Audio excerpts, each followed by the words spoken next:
दोस्तों बात करते हैं फ्लाइट MH370 की। ये वो मलेशिया एयरलाइंस की फ्लाइट है जो 8 मार्च 2014 को कोलालमपुर से बीजिंग जाने वाली थी, लेकिन ये फ्लाइट आज तक अपनी मंजिल बीजिंग नहीं पहुंच पाई है। ये बात आज तक किसी को नहीं पता है कि ये प्लेन आखिरकार गया तो कहाँ गया। दोस्तों flight MH370 2 pilot, 10 cabin crew और 227 पैसेंजर के साथ कोलालमपुर से बीजिंग जाने वाली थी, जिसमें एक पायलट कैप्टन जहरी अहमद शाह, जिनकी फ्लाइट एक्सपीरियंस 33 साल का था। दूसरे को पायलट का नाम था फारिक अब्दुल हमीद था, जिसको 7 साल का एक्सपीरियंस था। दोस्तों ये प्लेन एकदम नॉर्मल प्लेन था, जिसमें किसी भी प्रकार की तकनीकी प्रॉब्लम नहीं थी। दोस्तों टाइम था रात के 12:42 का, जब फ्लाइट ने कोलालमपुर से टेक ऑफ किया था। टेक ऑफ के बाद प्लेन ने अपनी दिशा साउथ चाइना सी की तरफ कर दी। आपको बता दें कि प्लेन में एक ट्रांसपोंडर लगा हुआ होता है, जो अपने आसपास बने हुए एयरपोर्ट के रडार को बता देता है कि प्लेन कहाँ है।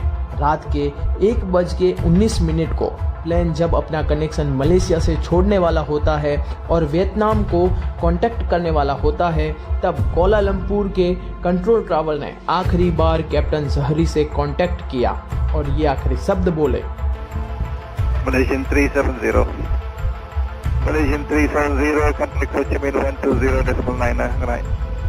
Good night, Malaysian 370. इसका मतलब था कि अब फ्लाइट MH370 को वियतनाम की सिटी होचिमिन के कंट्रोल टावर से कांटेक्ट करना चाहिए। तब कैप्टन जहरी ने रिप्लाई दिया कि गुड नाइट MH370। दोस्तों इस बात की भनक भी नहीं थी किसी को कि ये गुड नाइट का मैसेज इनका आखिरी मैसेज होने वाला है। अब दोस्तों इस आखिरी मैसेज के 3 मिनट बाद जो होने वाला था वो काफी भयानक था। अब बात करते हैं 3 मिनट बाद क्या हुआ। 1:21 पर फ्लाइट MH370 अचानक रडार से गायब हो गई। कोलालमपुर और होचिमिन के रडार से पूरी तरह से ये फ्लाइट गायब हो गई थी। कोलालमपुर के टावर को लगा कि फ्लाइट होचिमिन के रडार में पहुंच गई होगी, इसीलिए उनके रडार से ये फ्लाइट गायब हो गई ही है। लेकिन जब होचिमिन ने फ्लाइट को अपने रडार से गायब होते हुए देखा तो उनको कुछ गड़बड़ी लगी। होचिमिन के टावर वालों ने कैप्टन से वायरलेस करने की कोशिश की, लेकिन आगे से कोई भी प्रकार का रिप्लाई नहीं मिला। लगातार कांटेक्ट करने के बाद भी कैप्टन से किसी भी प्रकार का कांटेक्ट नहीं हुआ। होचिमिन ने कोलालमपुर से कांटेक्ट किया और उन्होंने पूरी बात बताई। जब सुबह 6:15 को फ्लाइट को बीजिंग में लैंड करना था, लेकिन फ्लाइट ने वहां पर भी लैंड नहीं किया था। सुबह 6:32 पर जहां पर फ्लाइट गायब हुई थी, वहीं पर एक बहुत बड़ा सर्च ऑपरेशन भेजा गया, जिसमें 7 देश की 34 शिप्स, 28 हेलीकॉप्टर ने गल्फ ऑफ थाईलैंड और साउथ चाइना सी के बॉर्डर पर ढूंढना स्टार्ट किया, लेकिन कहीं पर भी फ्लाइट की एक झलक भी नहीं दिखी। और अगले 4 दिन तक बहुत ढूंढने के बाद भी कोई अच्छी खबर नहीं मिली। उसके बाद एक अचानक खबर आई, जिससे उम्मीद मिली कि अब फ्लाइट मिलने वाली है। खबर वो थी कि जब फ्लाइट गायब हुई थी वो सिर्फ सिविलियन रडार से गायब हुई थी, लेकिन मलेशियाई आर्मी की रडार से वो अगले 1 घंटे तक फ्लाइट दिखाई दी। दोस्तों आर्मी की रडार में देखा गया कि गायब होने के जल्द ही फ्लाइट ने अपनी दिशा चेंज कर दी। फ्लाइट वापस मलेशिया की तरफ टर्न लेती है और पिनांग सिटी को क्रॉस करके मलाका स्ट्रेट की तरफ मुड़ गया। उसके बाद फ्लाइट को इंडियन ओशियन के इस पॉइंट पर रात को 2:22 पर लास्ट बार देखा गया। दोस्तों उसके बाद फ्लाइट किसी रडार पर दिखाई नहीं दी। सभी लोग हैरत में पड़ गए कि प्लेन आखिरकार गया तो गया कहां। उसके बाद search operation team Indian ocean के इस पॉइंट पर प्लेन को ढूंढने लगी, लेकिन काफी मुश्किलों के बाद भी वहां पर भी प्लेन का किसी भी प्रकार का अता पता नहीं मिला। दोस्तों उसके बाद ऐसा हुआ कि सब शौक में पड़ गए।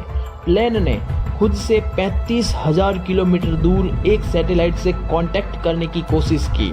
उस सैटेलाइट का नाम था इनमारसैट सैटेलाइट। दोस्तों उससे काफ़ी कोशिशें की गई उससे कांटेक्ट करने की, सैटेलाइट की डेटा की मदद से एक्सपर्ट ने बताया कि फ्लाइट 370 के अगले मूव का पता चल गया था। पता ये चला था कि जब मिलिट्री की रडार से प्लेन गायब हुई थी, उसके बाद प्लेन ने एक टर्न लिया और अगले 5 घंटे तक इसी डायरेक्शन में इंडियन ओशियन के ऊपर फ्लाई करता रहा।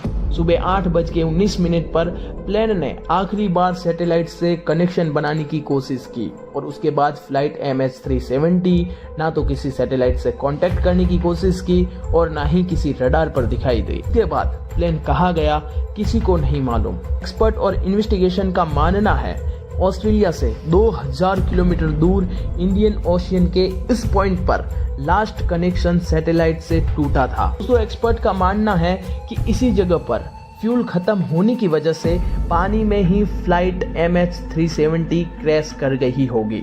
जहां पर एक्सपर्ट ने बताया था उसी जगह पर स्टार्ट किया गया deep sea search operation. MH370 को ढूंढना बहुत जरूरी था क्योंकि जब तक प्लेन और उसमें रखा हुआ ब्लैक बॉक्स नहीं मिल जाता तब तक पता नहीं चल सकता था कि आखिरकार क्रैश होने से पहले प्लेन में हुआ क्या था। कई महीने नहीं दोस्तों, कई सालों तक प्लेन को ढूंढने का ऑपरेशन चलता रहा, लेकिन उसके बावजूद भी प्लेन का कोई अता पता नहीं चला। 3 साल बाद डीप सी सर्च ऑपरेशन को खत्म करना पड़ा, जिसमें $160 मिलियन का खर्चा करना पड़ा था। तो दोस्तों ठीक जब प्लेन गायब हुआ था उसके 1 साल बाद प्लेन का एक टुकड़ा मिला था और अगले कई सालों तक प्लेन के कुछ टुकड़े सामने आते रहे। लेकिन दोस्तों प्लेन आखिरकार कहाँ गायब हुआ है, प्लेन में जो लोग थे वो कहाँ गायब हुए हैं, वो आज तक किसी को पता नहीं चल सका। दोस्तों फ्लाइट MH370 क्यों इंडियन ओशियन में गया, क्यों कांटेक्ट सभी से तोड़ दिया, क्रैश होने से पहले प्लेन में क्या हुआ था, ये आज तक कोई नहीं बता पाया।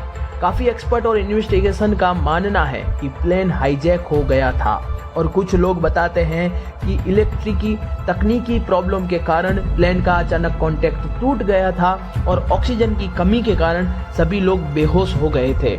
लेकिन दोस्तों हकीकत क्या है वो आज तक पता नहीं चल सकी। वो सिर्फ प्लेन मिलने पर ही पता चलेगा कि लास्ट बार क्या हुआ था।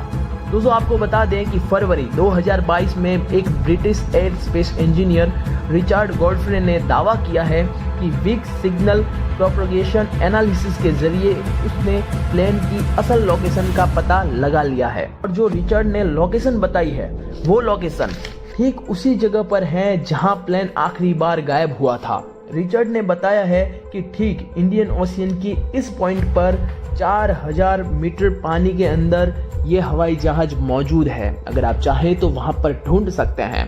अब दोस्तों वक्त ही बताएगा कि ये प्लेन आखिरकार वहां मौजूद है या नहीं। दोस्तों आप सभी का कीमती समय देने के लिए धन्यवाद। दोस्तों वीडियो कैसा लगा है कमेंट करके जरूर बताएं।